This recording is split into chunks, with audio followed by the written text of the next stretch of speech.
আপনি আমার অনেক বড় উপকার করলেন। কি করে যে আপনাকে আমি ধন্যবাদ দিব, দেওয়ার মতো আমার কোনো ভাষা নেই। আঙ্কেল বলল, আমি তোমাকে কোনো চাকরি দিতে পারবো না, কারণ আমি স্কুলের টিচার। আমি বললাম, আরে আঙ্কেল সমস্যা নাই, আমি খুঁজে বের করে নিব কোনো চাকরি। আর আঙ্কেল, আপনি আমাদের গ্রামে কিসের জন্য এসেছেন? আঙ্কেল বলল, এখানে আমার বড় ভাই থাকে, তাই গ্রামে একটু বেড়াতে আসছিলাম। আমি বললাম, ও বুঝলাম। আঙ্কেলের সাথে কথা বলতে বলতে কখন যে ঘুমিয়ে গেছি বলতে পারি না। ঘুম থেকে উঠে দেখি চলে আসছি। একটু পর আঙ্কেলের একটা মাইক্রো এলো। আঙ্কেল বলল, বাবা উঠো, একসাথে যাই। আমি বললাম, আরে না আঙ্কেল, আপনি শুধু ঠিকানা বলেন, আমরা রিক্সা নিয়ে চলে আসব। আঙ্কেল বলল, আরে উঠো তো। আম্মু আর বোনকে তুলে আমিও উঠে গেলাম। কি আর করার, এত রিকোয়েস্ট করছে। বাসায় আসার পর আঙ্কেল ভেতরে যেতে বললেন, কিন্তু গেলাম না। আমি বললাম, আঙ্কেল চাবিটা দিন। বাসায় তো আছি, পরে যাবনি। আঙ্কেল বলল, ফারজানা মা কই তুই? ফারজানা বলল, হুম বাবা, কি হয়েছে? আঙ্কেল বলল, আমাদের উপরের ফ্ল্যাটের চাবিটা দিয়ে দে তো ওদের। ফারজানা বলল, আচ্ছা বাবা। কিছুক্ষণ পরে চাবিটা দিল আমার হাতে। আঙ্কেল বললেন, বোন, সকালে তোমাদের সবার দাওয়াত আমাদের এখানে। আম্মু বলল, জি ভাই, লাগবে না, আমরা তো রান্না করব। আঙ্কেল বলল, না না, তা হবে না, আসতে হবে কিন্তু। আম্মু বলল, আচ্ছা। উপরে উঠে তালা খুলে ভেতরে ঢুকলাম। ঘরটা অন্ধকার হয়ে আছে।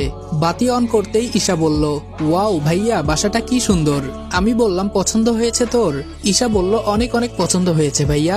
আম্মু বলল, কিন্তু তুই কিভাবে কি করলি কিছুই বুঝলাম না। আমি বললাম, উনি আর আমি একসাথে বাসে বসে আসছি, আর আঙ্কেলের কাছে সব বলেছি। সব শুনে উনি এখানে নিয়ে আসছে, আর বাসা ভাড়াও দিতে হবে না। উনার 2 মেয়েকে টিউশনি করাবো। আম্মু বলল, আমাদের সাথে উপরওয়ালা আছে। আমি বললাম, এখন ঘুমাও, সকালে সবকিছু রেডি করব। বিছানায় গিয়ে ঘুমিয়ে গেলাম। ফোনে সকাল 7টার অ্যালার্ম দিয়ে দিলাম, যদি হঠাৎ ঘুম থেকে না উঠতে পারি। সকালে ফোনের শব্দে ঘুম ভেঙে গেল। বাসা থেকে যখন বের হব তখন দেখি আঙ্কেল দাঁড়িয়ে আছে। আঙ্কেল বলল, কই যাও বাবা এত সকাল সকাল? আমি বললাম, জি আঙ্কেল, একটু বাজার করতে যাব। আঙ্কেল বলল, আমিও যাব, আসো তাহলে একসাথেই যাই। আঙ্কেল আর আমি বাজারের উদ্দেশ্যে রওনা দিলাম। আসলে আমার কাছে জমানো 30,000-এর মতো টাকা ছিল, এগুলো জমা করে রাখছিলাম। তবে বাহিরে আমার কোনো চাকরি করতে হবে, না হলে টাকার সমস্যা হয়ে যাবে। বাজার শেষ করে আবার বাসার উদ্দেশ্যে হাঁটতেছি। আঙ্কেল বললেন, রনি, তোমাকে একটা কথা বলতে চাই। জানি তোমার পড়াশোনা অনুযায়ী এই কথাটা বলা ঠিক না। আমি বললাম, জি আঙ্কেল বলেন। আঙ্কেল বললেন, আমার পরিচিত একজনের দোকানে একটা লোক লাগবে। সকালে আমাকে ফোন করে বলেছে আমি তোমাকে দিতে চাই। আমি মনে করি আপাতত তোমার এই চাকরিটা করা উচিত। আমি বললাম, অবশ্যই করব আঙ্কেল। বেতনের কথা হয়েছে? আঙ্কেল বলল, হুম, 10,000 টাকা দিবে। আমি বললাম, চলবে আঙ্কেল।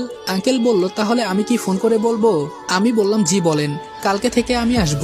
আর আপনি এত তাড়াতাড়ি আমাকে আপন করে নিলেন, আপনার এই ঋণ আমি কোনোদিন শোধ করতে পারবো না।